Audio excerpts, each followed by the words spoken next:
What if everything you hold dear was taken from you in an instant? Would your faith remain strong, or would you crumble under the weight of your loss? The story of Job raises an unsettling question: how far does our trust in God go when life tests us beyond our limits?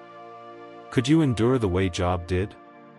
The story begins in the heavenly courts, where an extraordinary conversation unfolds between God and Satan. God speaks highly of Job, a man of unwavering integrity, devotion, and faithfulness. In Job 1 verse 8, God says, "Have you considered my servant Job? There is no one on earth like him, he is blameless and upright, a man who fears God and shuns evil." Satan, however, challenges this assertion, arguing that Job is only faithful because of the blessings and protection that surround him. "Take away everything he has," Satan suggests, "and surely, he will curse you to your face." God, confident in Job's genuine faith, accepts the challenge but with one key condition: Satan may take away all of Job's possessions, but he is not allowed to harm Job physically. This marks the beginning of a monumental test, one that questions not only Job's devotion but also the nature of human faith itself. Is our faith tied to our blessings, or can it withstand even the most unimaginable trials? Biblical insight: this moment captures a profound spiritual dilemma. Why does God allow suffering, especially to those who are righteous? The story invites us to think about the complexities of faith. Job is about to face a trial like no other, and his response will shape our understanding of what it means to truly trust in God. This part of the story sets the stage for one of the most profound explorations of human suffering, divine purpose, and the endurance of faith in all of Scripture. It leaves us with a powerful question: how would we react if our faith were put to such a test? Would we, like Job, remain faithful in the face of overwhelming loss? In a single, catastrophic day, Job loses all his wealth, his servants, and most painfully, his children. Raiders steal his livestock, fire consumes his sheep, and a great wind collapses the house where his children were gathered, killing them all. Stripped of everything he once held dear, Job is plunged into unimaginable grief. Yet, his response is nothing short of extraordinary. Tearing his clothes and shaving his head in mourning, he falls to the ground, not in despair, but in worship. He proclaims, "The Lord gave and the Lord has taken away, may the name of the Lord be praised." Job 1 verse 21. Despite his overwhelming losses, Job does not curse God. Instead, he acknowledges that all he had was a gift from God, and it was his to take away. This response challenges the common human tendency to question or blame God in times of suffering. Job's faith is not tied to his blessings but rests in a deeper trust in God's sovereignty. Job's reaction invites us to reflect on our own faith. When life takes everything from us, our security, our loved ones, do we still trust in God's goodness? Job's story demonstrates that true faith endures, even when the reason for our suffering remains unclear. His willingness to worship in the midst of loss shows that faith is not about avoiding pain, but about trusting God through it. The sudden collapse of Job's world serves as a stark reminder of life's fragility. His story emphasizes that our earthly possessions, relationships, and status are fleeting, but faith can be an unshakable foundation. Job's trust in God in the face of devastation exemplifies the essence of enduring faith, one that does not waver with circumstance. As Job's trial begins, we are left to ponder a challenging question: how would we respond if we were in his place? Job's story calls us to consider whether our faith could survive the ultimate test of loss and suffering. As if losing his wealth and family were not enough, Job's ordeal intensifies. Satan, unsatisfied with Job's resilience, approaches God once more, claiming that Job's faith would falter if his own body were struck. God allows this next test but spares Job's life. Soon, Job is afflicted with painful sores from the soles of his feet to the top of his head. These festering wounds leave him in constant agony. He sits in the ashes, scraping his sores with a broken piece of pottery, a picture of utter despair and humiliation. The once respected man is now unrecognizable, consumed by both physical and emotional torment. At this point, even Job's closest companion, his wife, loses hope. Witnessing his suffering, she bitterly says, "Are you still maintaining your integrity? Curse God and die." Job 2 verse 9. Her words express the depth of her own pain and helplessness. While her response may seem harsh, it reflects the natural human reaction to intense suffering, a desire for release, even at the cost of faith. Her statement highlights an important contrast: where Job's faith holds, hers crumbles. Yet Job, despite his immense suffering, refuses to follow her advice. He rebukes her, "Shall we accept good from God, and not trouble?" Job 2 verse 10. In this response, Job demonstrates remarkable strength, showing that his faith is not dependent on favorable circumstances. He acknowledges that life's blessings and hardships both come from God, and it is not his place to question them. This is faith in its purest form, trusting God's will even when it leads to unbearable suffering. Job's physical affliction adds another layer to his test. The loss of material possessions and loved ones is devastating, but bodily pain brings suffering into the most personal and intimate space, his own flesh. This makes the trial more intense, as it strips away any remaining comfort or dignity. His sores symbolize the fragility of human life, a reminder that even the strongest can be reduced to suffering and weakness. Physical pain also intensifies emotional and spiritual despair. Job's once solid faith is now tested not only by grief but by unrelenting physical torment. This echoes a fundamental human experience: when our bodies are in pain, maintaining emotional and spiritual strength becomes even more difficult. Job's resilience in this moment speaks to the depth of his trust in God. Job's choice to sit among the ashes, scraping his wounds with a broken shard of pottery, is filled with symbolism. Ashes in the Bible often represent mourning, humility, and repentance. By placing himself in the ashes, Job outwardly reflects his inner devastation, showing his submission to God in the face of suffering. The broken pottery, meanwhile, symbolizes Job's shattered life. Everything he once held, his family, his health, his status, lies in ruins, much like the shards of pottery he uses to tend his wounds. Job's condition is a vivid portrayal of human vulnerability. No matter how wealthy, righteous, or powerful we are all subject to suffering, both physical and emotional. Job's story teaches that suffering is not always a punishment for sin, but part of the mysterious workings of life and faith. Sometimes, it arrives without explanation or clear reason, and faith is tested not in understanding, but in endurance. Job's response to his physical torment shows that true faith perseveres even when all earthly reasons for hope are gone. His refusal to curse God, despite immense pressure from his wife and his unrelenting agony, sets him apart as a figure of unshakable trust in God's sovereignty. Job's faith is not just a belief in good times, it is a steadfast commitment, even when his body is broken and his future uncertain. Job's physical suffering brings his test to a deeply personal level, stripping him of any remaining sense of dignity or hope. Yet, in this lowest of moments, his faith endures. His response challenges us to consider how we react when faced with physical pain or emotional despair. Can we, like Job, maintain our trust in God even when every fiber of our being cries out in agony? As Job sits in the ashes, consumed by grief and physical torment, three of his closest friends, Eliphaz, Bildad, and Zophar, come to visit him. Hearing of his calamity, they arrive with the intent to offer comfort. Initially, they do something remarkable: they sit in silence with Job for 7 days and nights. In ancient times, this act of silent solidarity was a profound way of showing empathy. Sometimes, in the face of unspeakable suffering, words fail, and presence alone can be the greatest comfort. However, after this long silence, Job's friends begin to speak, and what follows is less comforting and more confrontational. Instead of offering understanding, they each begin to suggest that Job's suffering must be a result of some hidden sin. This sets the stage for a series of intense debates between Job and his friends, as they argue over the cause of his suffering and the nature of God's justice.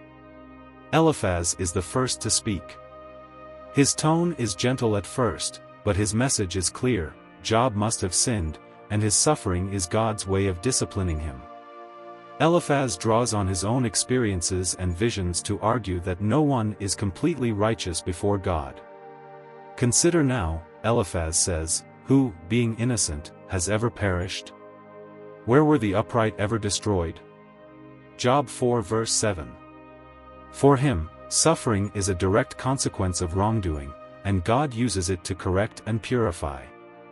Eliphaz's view reflects a common belief of the time, that suffering is always the result of sin. His words, though seemingly well-intentioned, are rooted in a theology of retribution, which holds that God rewards the righteous and punishes the wicked. This logic leaves little room for the kind of innocent suffering that Job is enduring. Bildad follows Eliphaz, echoing the same basic idea, but with more severity.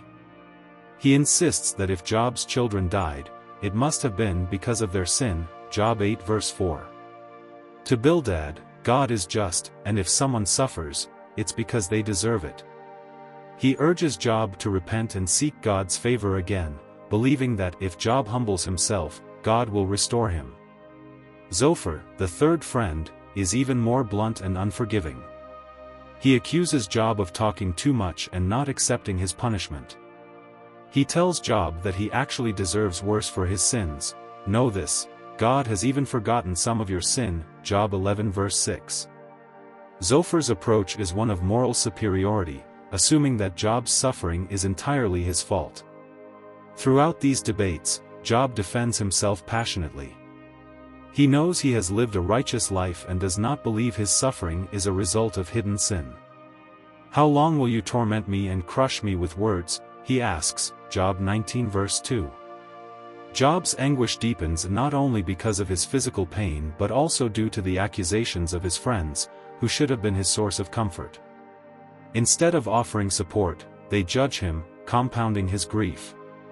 Job's friends represent a worldview where suffering and sin are inextricably linked. They cannot conceive of a world where a good person could suffer unjustly. For them, Job's misery must be the result of something he did wrong. But Job's experience contradicts their assumptions. He maintains his innocence, insisting that suffering is not always tied to sin. His cries to God are not for forgiveness but for understanding. The debates between Job and his friends reveal a fundamental tension between human understanding and divine mystery. Job's friends speak as though they have a complete understanding of how God operates. In their view, God rewards the righteous and punishes the wicked, end of story. But Job's suffering challenges this simplistic theology. He has done nothing to deserve such pain, and yet it has fallen upon him. This part of the story highlights the limits of human wisdom. Job's friends, despite their good intentions, cannot grasp the complexity of God's plans or the mystery of suffering. They believe they know why Job is suffering, but their explanations only deepen his pain. Job's story reminds us that sometimes, our attempts to explain suffering or offer reasons for why things happen can cause more harm than good. There are moments when, instead of providing answers, we should simply listen. Even today, we often hear similar arguments when people suffer. How many times have we heard someone say, "God must be teaching you something," or "everything happens for a reason"? While these statements might come from a place of care, they can sometimes diminish the person's pain, implying that their suffering is part of a divine lesson or punishment. Job's story warns us against offering easy answers to the complexities of suffering. Sometimes, the best thing we can do is simply be present, without trying to explain or fix the pain. The arrival of Job's friends, which should have brought comfort, instead leaves him feeling even more isolated. Their words reinforce the loneliness of suffering, showing how even well-meaning people can fail to understand the depth of another's pain. Job's experience speaks to anyone who has ever felt misunderstood in their grief. His friends' failure to truly empathize highlights how isolating suffering can be, especially when those closest to you offer judgment instead of support. In this section, we witness the breakdown of friendship in the face of suffering. Job's friends, instead of comforting him, become accusers, driven by their rigid belief that suffering is always deserved. Job, however, knows his suffering is not a result of sin, and his protests against his friends' accusations only deepen his sense of isolation. This part of the story challenges us to reconsider how we respond to the suffering of others. Do we offer compassion, or do we, like Job's friends, rush to judgment? As Job's suffering continues, both physically and emotionally, he reaches a breaking point. Overwhelmed by grief and feeling abandoned, Job begins to cry out to God, not for answers but for a confrontation. He desperately wants to understand why he, a righteous man, is being subjected to such torment. His prayers take the form of deep, agonizing laments. Job feels betrayed by the very God he has devoted his life to serving. Why do you hide your face and consider me your enemy? Job 13 verse 24, he asks, reflecting the depth of his pain and confusion. Job does not hold back in expressing his despair. He curses the day of his birth, wishing he had never been born rather than faced such unimaginable suffering. His dialogue with God is raw and honest, filled with anger, sorrow, and a desire for understanding. Yet, even in his darkest moments, Job never curses God directly. Instead, he seeks an audience with him, longing for an explanation or at least acknowledgement. Job's cries reveal the human need to understand suffering, especially when it feels undeserved. He wants to take his case directly to God, feeling that if he could only present his side, God would surely explain himself. This desire for dialogue with God speaks to a deep, underlying faith. Though Job is hurt and confused, he still believes that God is just and that there must be a reason for his suffering. Job's lament is not just about the pain he is enduring but also about the meaning behind it. He wrestles with the age-old question, why do the righteous suffer? His friends have failed to provide satisfying answers, and now Job turns directly to God, seeking divine insight. Job's insistence on confronting God reflects a belief that suffering should have purpose or meaning, and if it does, Job wants to understand it. Despite his anger and frustration, Job's dialogue with God shows that his faith is not shattered, it is being tested. Job is not indifferent, he still seeks God, even if it is to question him. This pursuit of God, even in times of despair, highlights a critical aspect of faith. It's not about having all the answers but continuing to seek God, even when his actions seem incomprehensible. Job's desperate dialogue with God underscores the human need for understanding in times of suffering. His raw honesty and refusal to give up on his faith, even as he questions God's justice, make Job's story deeply relatable to anyone who has experienced pain without explanation. His persistence in seeking God shows that faith can survive even when it is fraught with doubt, frustration, and despair. After Job's long, anguished cries for answers, God finally speaks. But instead of providing the explanation Job seeks, God responds with a series of questions that challenge Job's understanding of the universe. Out of a whirlwind, God asks, "Where were you when I laid the earth's foundation?" Job 38 verse 4. Through these questions, God reveals the vastness of his creation and the limits of human knowledge. God's response is not a direct explanation of Job's suffering but a reminder of the vast complexity of the world and divine wisdom. By focusing on the grandeur of creation, the stars, the sea, and the natural order, God shifts the conversation from the specifics of Job's suffering to the greater mystery of existence. His message is clear: there are things beyond human comprehension, and not all suffering has an easily understandable cause. Faced with the immensity of God's power and wisdom, Job realizes that his perspective is limited. He acknowledges his inability to grasp the full scope of God's plans, saying, "I spoke of things I did not understand, things too wonderful for me to know." Job 42 verse 3. Job's response is one of humility, accepting that he may never fully understand why he suffered but trusting in God's greater wisdom. God's response shifts the focus from explaining suffering to recognizing the limits of human understanding. Job, confronted with God's vastness, humbles himself and submits to God's will, accepting that some things are beyond his grasp. This part of the story emphasizes the importance of faith and trust in God, even when we cannot see or understand the full picture. After Job humbles himself before God, something remarkable happens. God restores Job's fortunes. Not only does he return what Job had lost, but he gives Job twice as much as before. His health is renewed, his wealth is restored, and he is blessed with new children. Job's life, once marked by unimaginable loss, is now a testament to endurance and faith rewarded. Yet, this restoration isn't just about material blessings. It symbolizes the deeper truth that, despite suffering, trust in God brings a profound spiritual renewal. Job's journey shows that faith can carry us through even the darkest times, and while suffering may be unavoidable, it is not the final word. At the end of Job's story, God reproves Job's friends for their false assumptions about suffering and justice.